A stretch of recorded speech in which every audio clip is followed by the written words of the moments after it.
Et si vous partagez votre job avec quelqu'un d'autre? C'est le concept du job sharing, de l'anglais job, emploi, et share, partager. En bon français, deux cerveaux qui se partagent un même boulot, en binôme. Mais concrètement, ça veut dire quoi?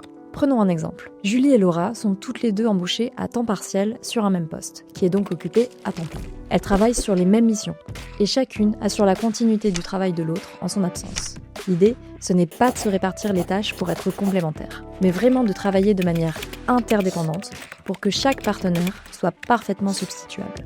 Côté salaire, c'est comme pour un job classique. Ça varie selon la formation, l'expérience, l'ancienneté, et bien sûr le temps de présence. Et ça présente plein d'avantages. D'abord, ça permet de se transmettre des compétences. Ensuite, ça crée des duos soudés, ce qui favorise la rétention des talents. C'est aussi un moyen pour les travailleurs à temps partiel de trouver des opportunités intéressantes.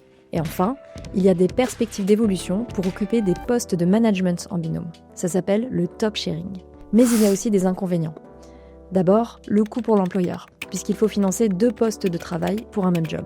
Ensuite, ça demande de vraies qualités de communication et de coordination pour toujours être sur la même longueur d'onde que son binôme. Enfin, comme c'est un système fait pour du temps partiel, la rémunération peut être un vrai frein, sauf quand c'est un poste en top sharing et que le salaire reste intéressant, même à mi-temps. Bon, pour l'instant, ce système est surtout développé à l'étranger. 31% des entreprises américaines le proposent, 27% en Allemagne, 25% en Suisse et au Royaume-Uni. En France, c'est encore très peu répandu, mais ça commence à être un peu plus connu.